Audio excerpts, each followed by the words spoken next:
emergency evacuation shelter buzzed with chaos. August 28th, Category 4, Hurricane Elena bearing down on Louisiana's coast. The high school gymnasium overflowed with families, volunteers shouting over crying children, weather updates crackling from mounted televisions. Outside, the sky had turned sickly yellow-green. Wind rattled the metal roof like fists demanding entry. Dr. Julian Reeves sat perfectly still amid the noise. At 48, he was expensive control personified, black wool coat, Italian leather shoes, Rolex Daytona. But beside his duffel sat something wrong, a small pink music box, delicate, clearly a child's, paint chipped and tarnished. Julian wound it slowly. Tinny lullaby played. Brahms. It wound down to silence. He wound it again. A ritual he'd repeated for 6 hours while volunteers tried and failed to move him to family areas. His eyes weren't focused on the chaos. They were somewhere else, 7 years ago, the day his daughter died in his arms. The shelter smelled like wet concrete and fear. Rain drummed the roof in waves. Julian wound the music box again, choosing this stranger-filled gymnasium over the silent house that remembered.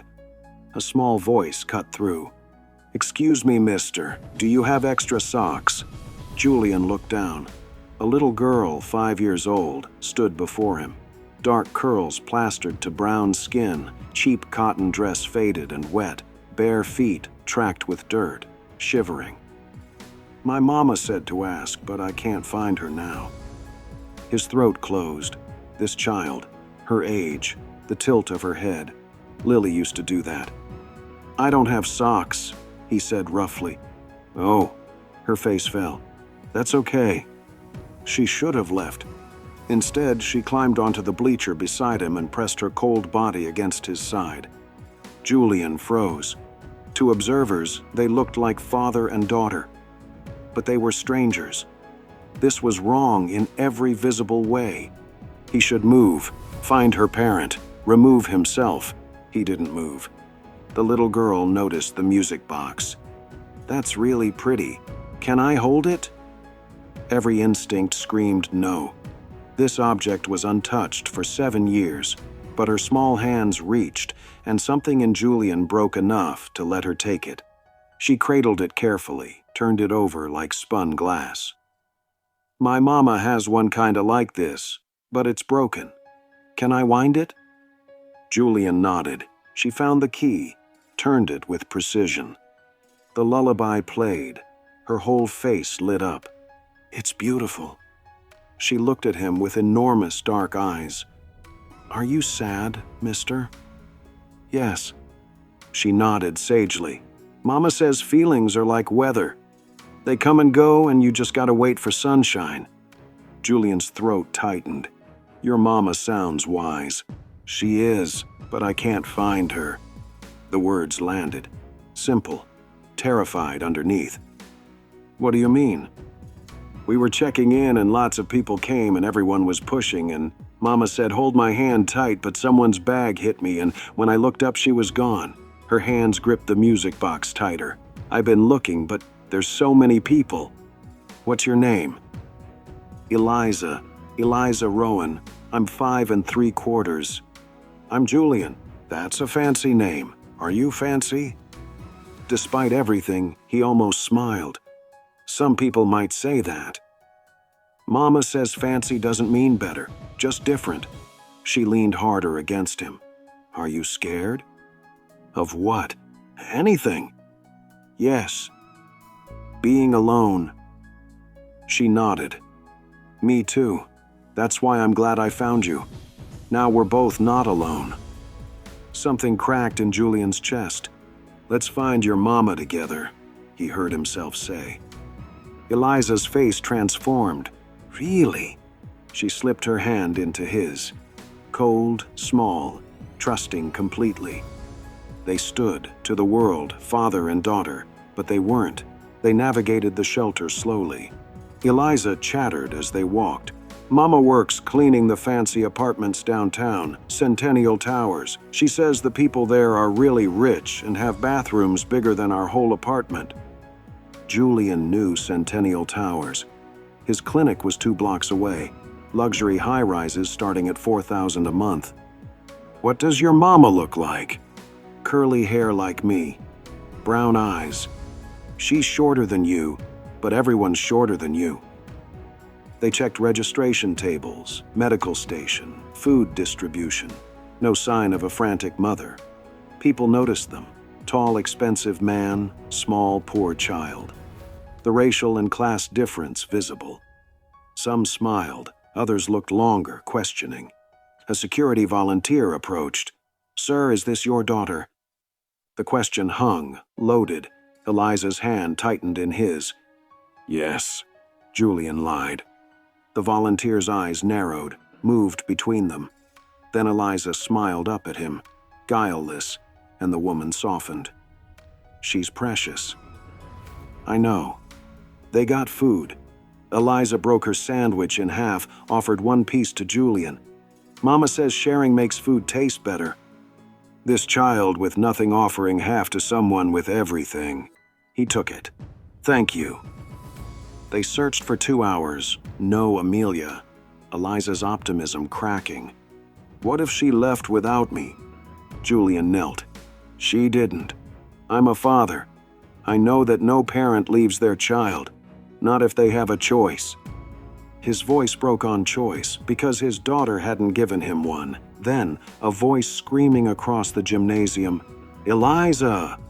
A woman burst through the crowd, Amelia Rowan, early 30s, black, curly hair wild, blue cleaning company polo shirt, worn jeans, sneakers with holes, face streaked with tears and panic.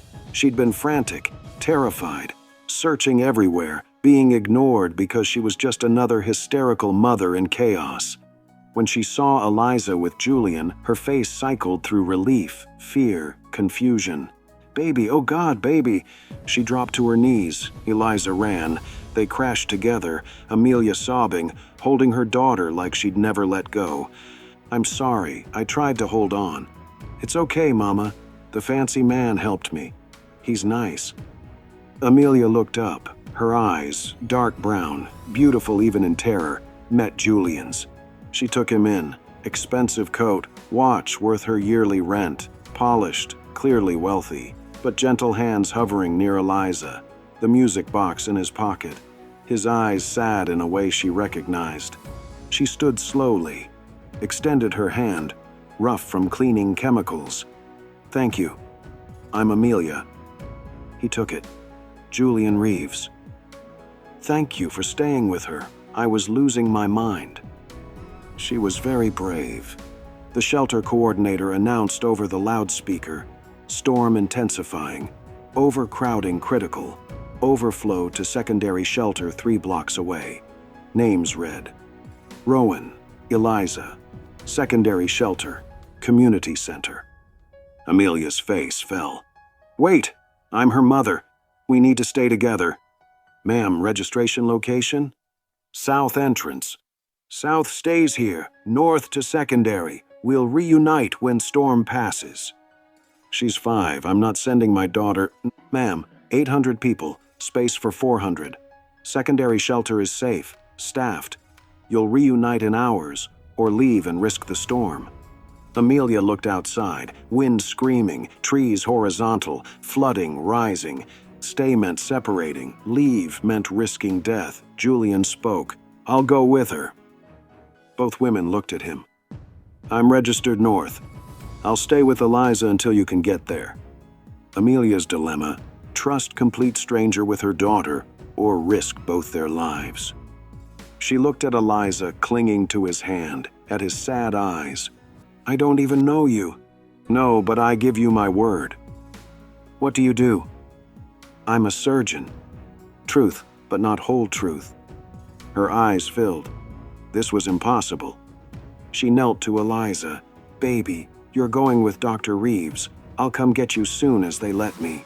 Will you be safe, Mama?" "Yes." "Will you be good?" "Yes." Amelia looked at Julian, handed him the most precious thing in her world. "Please, please take care of her." "I will. I promise." The secondary shelter, community center basement, was smaller, maybe 60 people. Concrete walls, emergency lighting, folding chairs and cots scattered. Storm louder here, more intimate with danger.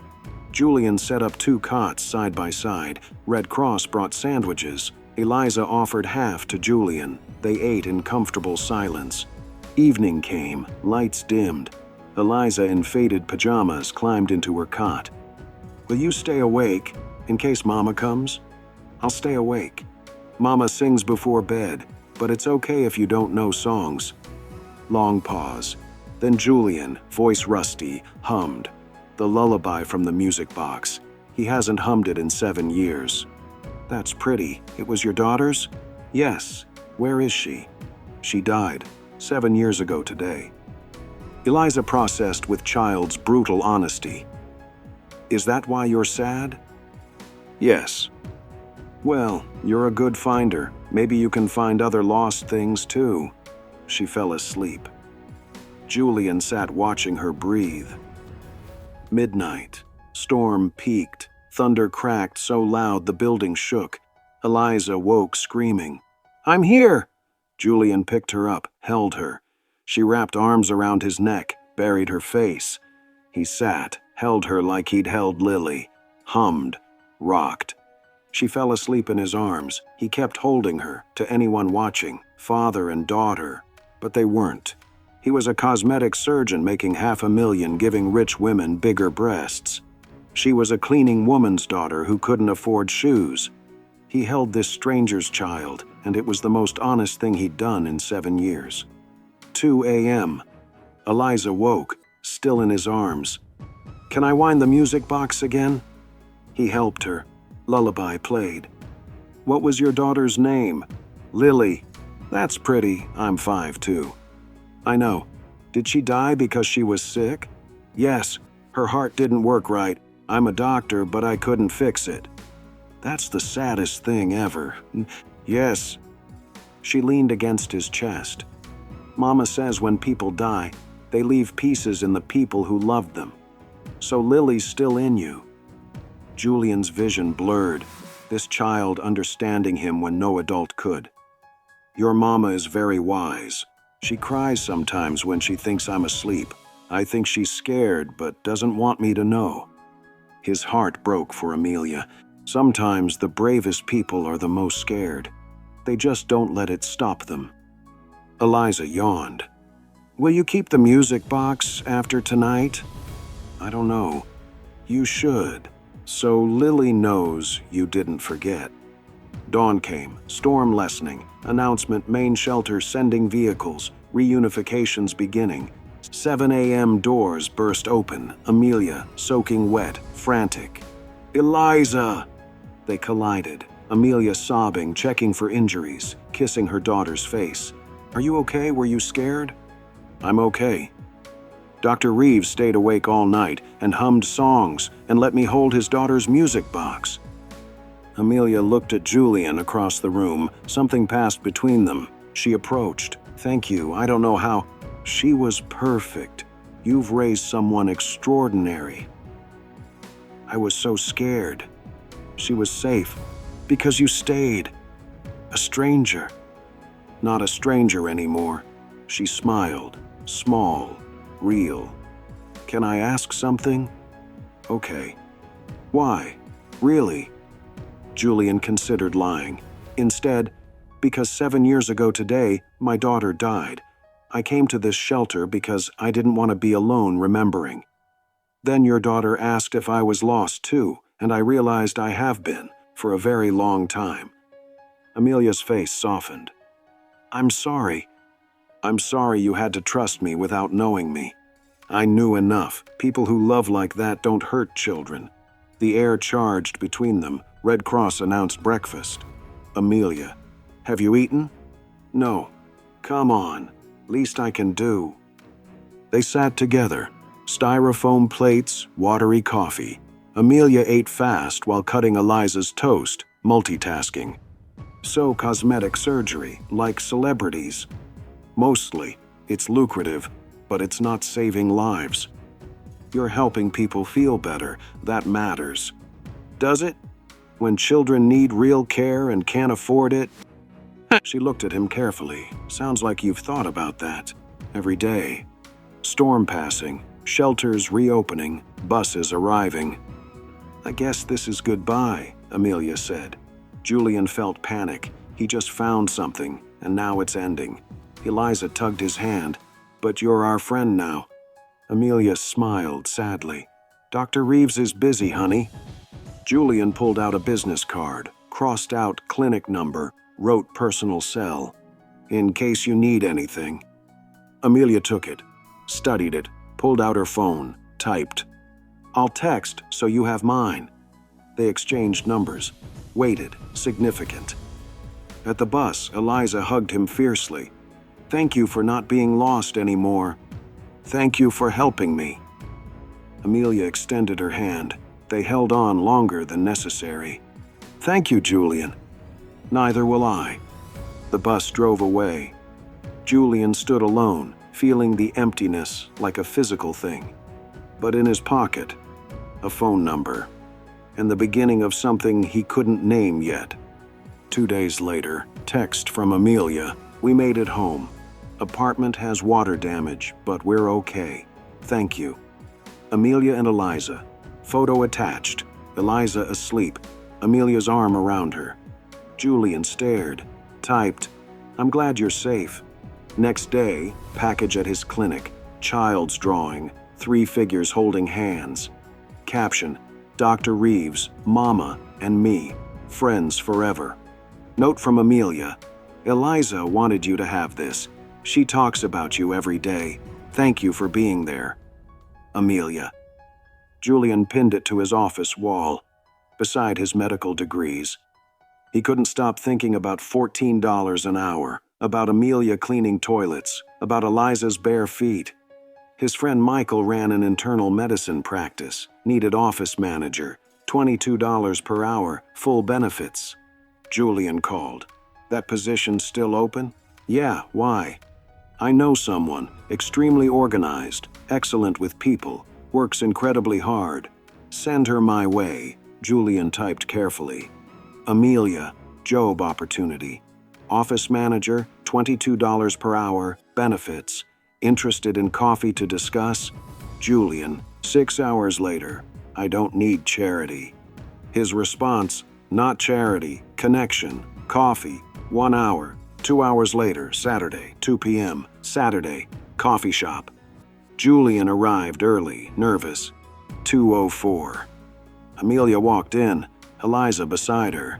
She'd made an effort. Nice jeans, green blouse, hair down. Beautiful. Eliza ran to him. Dr. Reeves! They sat. Awkward. Then Eliza got distracted by pastries. Amelia. So, this job. Friend's medical practice, office manager, $22 an hour, benefits, flexible for parents. I didn't finish college. Doesn't require one. Requires competence. You have that. Why are you doing this? Because for 7 years, I've served wealthy people's vanity. Then I met you and thought, here's someone who works harder for a fraction of what I make. If I can help, why wouldn't I? She was quiet. I don't want to be your charity case. That's not what this is. Then what is it? I don't know yet, but I'd like to find out. The honesty hung. The job is real? They're expecting your call Monday. She nodded. Okay, but if I get it, I earned it. Deal. They talked for 2 hours, about everything. Her foster care childhood, his marriage falling apart, her dreams, his emptiness. When they left, Amelia gave him her number. Thank you for seeing us. Thank you for trusting me. Eliza hugged him. When can I see you again? Soon, sweetheart. 3 months passed. Amelia got the job, was brilliant at it. They fell into rhythm, dinner weekly, texts daily, Eliza's birthday party, slowly, carefully building something. Then Julian's partner offered Miami expansion, huge money, huge opportunity. He told Amelia over coffee, You should take it, she said. I don't want to. Julian, you can't sacrifice your career for whatever this is. What if meeting you made me want to change? Her eyes filled. Don't put that on me. You're just the person who reminded me I could. Silence. What if I stayed?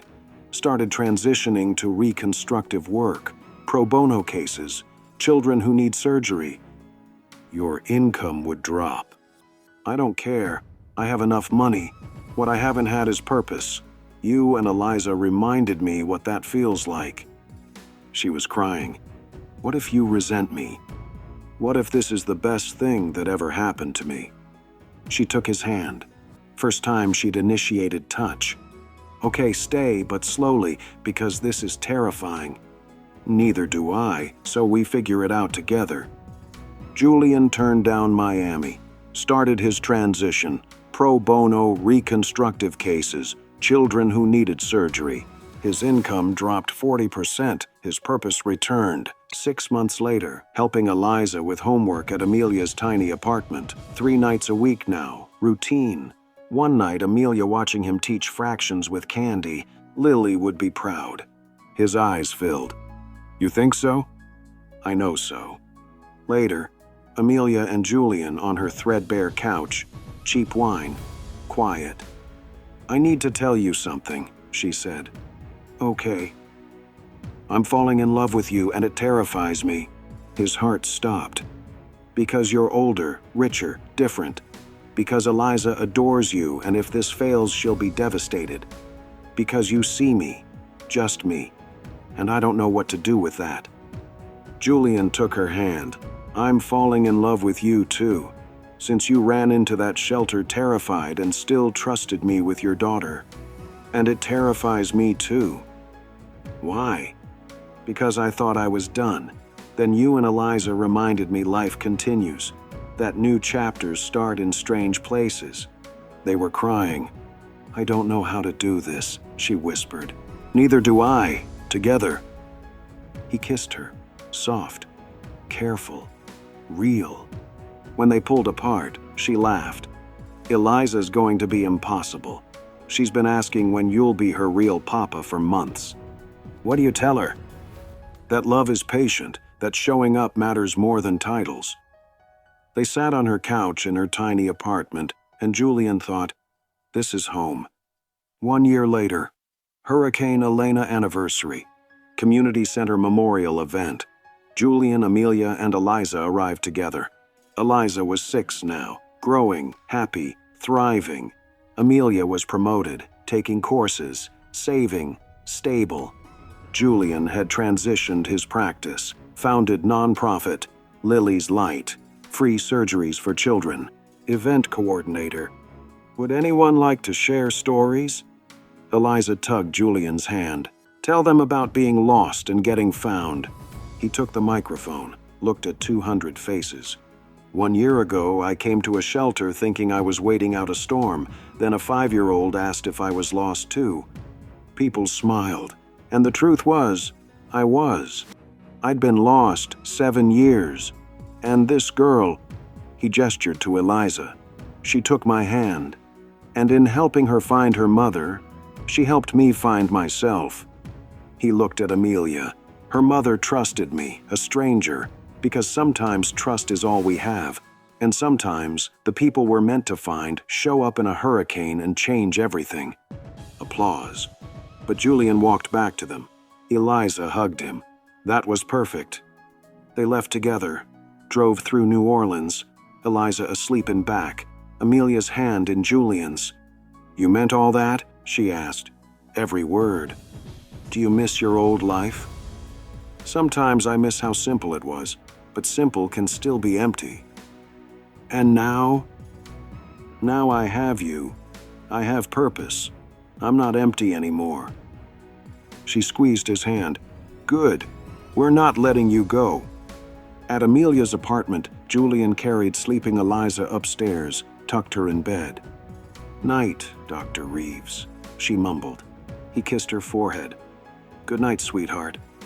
In the living room, he wrapped his arms around Amelia. Thank you, he said. For what? for trusting me, for letting me be part of this, for teaching me that being found is about being seen." She turned. "You know what Eliza asked yesterday?" "What?" "When are you going to marry Dr. Reeves so he can be my real papa?" His heart stuttered. "What did you say?" "That these things take time. That love isn't about rushing. It's about showing up." "And what do you think?" She smiled. "I think someday when we're ready, I'd like that very much." "Yeah?" "Yeah." They held each other in her tiny kitchen, and it was perfect without being perfect. Real without being easy. Outside, New Orleans breathed, recovering, rebuilding. Inside, three people who'd found each other in a storm continued building something real. Family, connection, love, the kind that shows up and stays, the kind that asks if you're lost too and helps you find your way. And that was the only kind of magic that mattered. If this story touched your heart, just like Eliza's question touched a man who thought he had nothing left to feel, don't forget to hit that like button and subscribe to Emberlightstories. Every week, we bring you true-to-the-heart tales of connection, healing, and unexpected hope. Because sometimes all it takes is one small moment, a question, a choice, a hand reaching out, to change everything. Follow for more stories that stay with you long after they end. And remember, the people we're meant to find always find their way back.